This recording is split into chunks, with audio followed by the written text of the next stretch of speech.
নমস্কার বন্ধুরা, বেঙ্গলি আর ব্লগার চ্যানেলে তোমাদের সবাইকে সুস্বাগতম। আজকে শুক্রবার আর আজ হচ্ছে অক্ষয় তৃতীয়া। তার সাথে আজ থেকে শুরু হচ্ছে চন্দন যাত্রা। তো আজকের ভিডিওটা তোমাদের চন্দন যাত্রার ওপরেই দেখাবো। আমি কিভাবে আমাদের গোপালকে এবং ঘরের ঠাকুরকে পুজো দিই আর গোপালের চন্দন যাত্রায় আমি কি করলাম সেটাই আজকের ভিডিওতে দেখাবো। তো প্রথমে আমাদের ঠাকুরের আসনটা তোমাদেরকে দেখিয়ে দিচ্ছি। আর আজকে আমি কি দিয়ে পুজো দেব, কি করব সেটাই তোমাদের দেখাচ্ছি।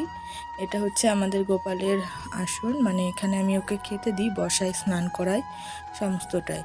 তো প্রথমে আমি ঠাকুরকে যে ফুলগুলো দিয়েছিলাম আগের দিন সেই ফুলগুলো নিয়ে নিচ্ছি, সরিয়ে দিচ্ছি যাতে করে আজ এটা পরিষ্কার করে নিচ্ছি। তো পরিষ্কার করা হয়ে গেছে, এবার আমি মুছে নিচ্ছি জায়গাটা ভালো করে। আর এখানে যে জল শঙ্খটা আছে এই জল শঙ্খটা আমি সরিয়ে নিলাম। আর এই যে চন্দন পিড়ে আর চন্দন কাঠ, এতে আমি জল দিয়ে দিলাম, দিয়ে ভালোভাবে ঘষে নিচ্ছি চন্দনটা বের করার জন্য। আর এতে দিয়ে দিয়েছি একটু কর্পূর, এতে করে আজকে চন্দনের সাথে কর্পূর দিলে নাকি খুব ভালো হয়, তো ওই জন্য চন্দন আর কর্পূর একসঙ্গে বেটে নিয়েছি। তো বেটে নেওয়ার পর এই যে জলটা রেডি করে রেখেছিলাম আমি আগে থেকে, তো সেইটা দিয়ে গপুকে স্নান করিয়ে দিচ্ছি।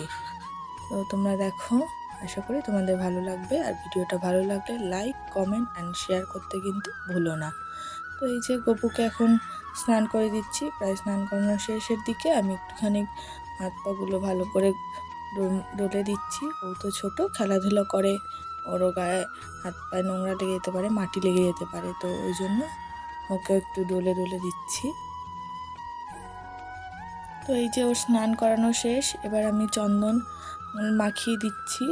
তো চন্দন দুই গালে, তারপর কপালে, নাকে, তারপর দিয়ে দিলাম বুকে, হাতে, তারপরে বুকে, সমস্ত জায়গায় চন্দনগুলো ভালোভাবে আলতো আলতো করে সুন্দর করে চন্দন মাখিয়ে নিচ্ছি।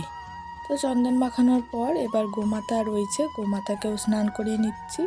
তো এই একই জলে, মানে একই গামলাতে গোমাতাকেও স্নান করিয়ে নিচ্ছি। আর গপুকে আজকে এই নতুন ড্রেসটা পরাবো। তো এটা গপুর গিফট পেয়েছিল, আমার এক স্টুডেন্টের বাড়ির থেকে গপুকে গিফট করেছিল। তো তোমরা সবাই বলো গপুকে কেমন লাগছে। আর এই দেখো, এটা হচ্ছে গপুর একটা দুষ্টুমি। এখানে গপু স্নান করানোর সময় ও পায়ের তোড়াটা খুলে ফেলে দিয়েছে, কিন্তু জলের বাটিতে নয়, ফেলেছে আমার কোলে। যাই হোক, তো এই দুষ্টুমিগুলো ও সারাক্ষণ করতেই থাকে কিছু না কিছু। তো এখানে আমি সব ভগবানের খাবারটা, ভগবানের ভোগগুলো সাজিয়ে দেবো, প্রসাদ সাজিয়ে নেব। তো এখানে আজকে গপুকে দিচ্ছি লাড্ডু, আর লাড্ডুর ওপরে দিয়ে দিচ্ছি তুলসী পাতা। আর জলেও তুলসী পাতা দিয়ে দিলাম। দিয়ে এবার সমস্ত ঠাকুরকেই ভোগ দিয়ে দিয়েছি এবং ভোগটা নামিয়েও নিয়েছি। ওইটুকু জায়গা আমি আর দেখালাম না, ওইটুকু জায়গায় দেখাতে নেই।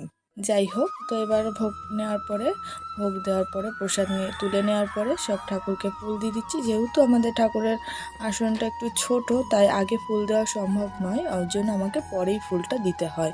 আগে ভোগ দিয়ে দিই, তারপরে ফুল নিই। যাই হোক, প্রসাদ সরিয়ে নেওয়ার পরে এবার ফুলগুলো সুন্দর করে ঠাকুরকে দিয়ে দিচ্ছি, ফুল নিবেদন করছি ঠাকুরকে। তো বন্ধুরা, এই যে ভোলে বাবার মাথায় বেল পাতা আর একটা ফুল আমি দিয়ে দিলাম। আর তোমরা দেখে নাও ঠাকুরের আসনটা কেমন লাগছে। ভিডিওটা ভালো লাগলে লাইক, কমেন্ট, শেয়ার করবেন। টাটা।